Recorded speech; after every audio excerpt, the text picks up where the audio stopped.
A lot of you out there messaging me on Twitter asking where I'm at. I'm here on 92.7 FM. All right, so we had a switch on the AM channel where WMAY had been for years, even back when it was a country station way before my time. But the decision's been made to have 970 AM be the simulcast for a new radio station called The Lake. So that's on 102.5 FM, but also on 970 AM. Right now, though, you can get us here on WMAY, Springfield's News and Talk on 92.7 FM. All right, so 92.7 FM. Get that dialed in and join us each and every weekday morning for Springfield's News and Talk. I'm Greg Bishop. Thanks for hanging out. So Brian and Marie, thank you for the messages. I got a message, Marie here, and say, yes, WMAY is exclusive to 92.7 FM. 970 AM is now The Lake. Timeless hits. So, just so everybody's on the same page here. All right, let's get into this next story about education. I think this is probably going to be one of the larger issues heading into the November election here in Illinois, as we've seen in other states, education being forefront in parents' and taxpayers' minds, especially with all of the impacts that have happened since the pandemic, the stay-at-home orders. We're actually coming up on the 2-year mark of the end of the 10-week stay-at-home order that Governor J.B. Pritzker issued back in 2020. And that included keeping kids from going to school in an effort to try to slow the spread of COVID-19. So the impacts of that, you've seen learning loss that are at alarming rates. You've seen different types of educational policies being implemented, and some parents and even local education officials are not too happy about where things have gone and just how far things, they say, have gone. So during the Illinois State Board of Education hearing last week, it's a monthly hearing that ISB holds, they had a public comment period right up front. And they heard from, it was about an hour and a half worth of public comments, just on a range of issues, from people discussing, various mandates and exclusion policies that schools implemented during the pandemic, to local education officials getting up there and talking about some of the policies. So what we have here is just a couple of individuals that testified during the public comment period. Awake Illinois founder Shannon Adcock, you'll hear from her, but you'll also hear from Kyle Thompson. He's regional superintendent for Illinois Regional Office of Education number 11. And they share some of their main concerns that they have with the direction and trajectory of Illinois public education. And if it continues on this path, the things they say are going to happen are increased private schooling, increased homeschooling, and a growing distrust of Illinois' public education system. So again, here is some of the comments from Shannon Adcock and Regional Office of Education Superintendent number 11, Kyle Thompson, from last week's ISB hearing here on WMAY. With 2 years of failed pandemic policies and abysmal state schools report card, classroom activism, socialism is replacing academics, and worrisome mental health stats of our youth, a sleeping giant has awakened, and we go by mom and dad.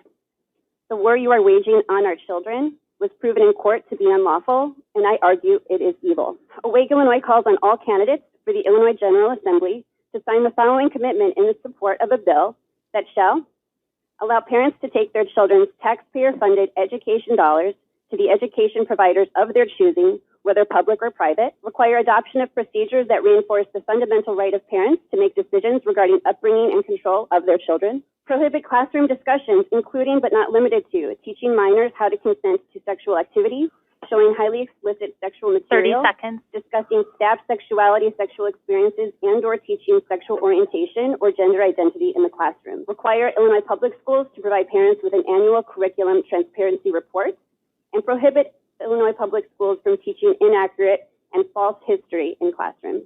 School districts will soon be required to ask all preschool through 12th grade students their sex, sexual orientation, and gender identity. Absent in this legislation was input from any of the major education stakeholders. Also notably absent from the conversation was input from parents and families of the program participants. Recent non-regulatory guidance from ISBE included 3 choices for sex, 9 choices for sexual orientation, and 6 choices for gender identity.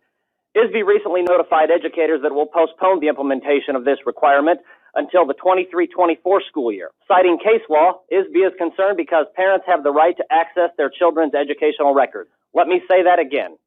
ISBE is concerned because parents have the right to access their children's educational records. This law is simply the latest in the line of agenda-driven initiatives designed to disregard parents, devalue families, attack traditional values, normalize offensive sexuality, and pollute the minds of our children. The National Sex Education Standards, adopted by Illinois, require 6th graders to define the meaning of oral and anal sex and 3rd graders to explain masturbation. These are topics that the overwhelming majority of teachers do not want to teach, and more importantly, parents do not want their children to learn in a school setting.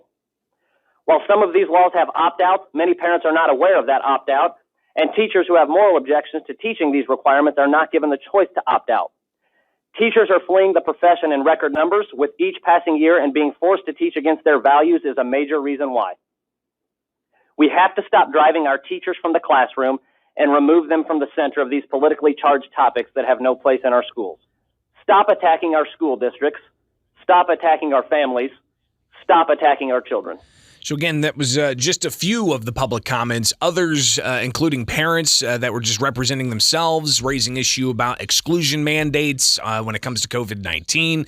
Other parents and other parents' rights groups addressing, saying that they want more local control. And it's just an ongoing issue with education policies that I think is really going to be a major campaign issue heading into the November election.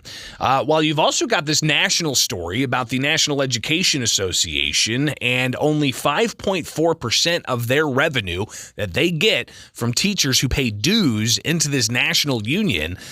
Only 5.4% of their funds goes to actually help in representational activities. So here's just a few stats for you. The average U.S. salary for a teacher is $60,000. That's just below the median household income of $67,000 for 2020. So the NEA has been, for years, in their rhetoric, advocating for increased pay for teachers.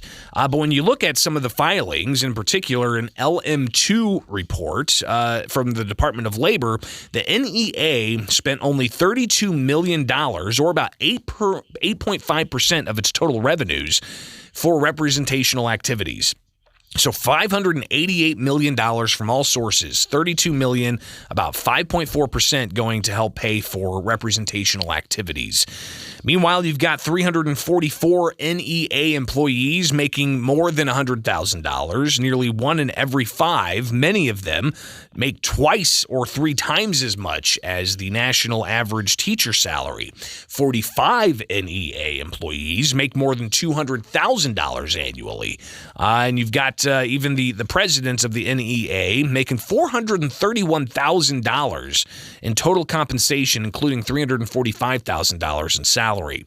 The vice president makes $371,000. The secretary treasurer makes $348,000, and the executive director makes $406,000 from dues that are paid from teachers that the NEA is supposed to represent. So you can see these education issues likely to come to a head as we get closer to the November election. It's always important to kind of prognosticate as to what are some of the major issues and where do you fall on those. So some tough conversations to be had, that's for sure. Here with Springfield's Morning News, I'm Greg Bishop. Thanks so much for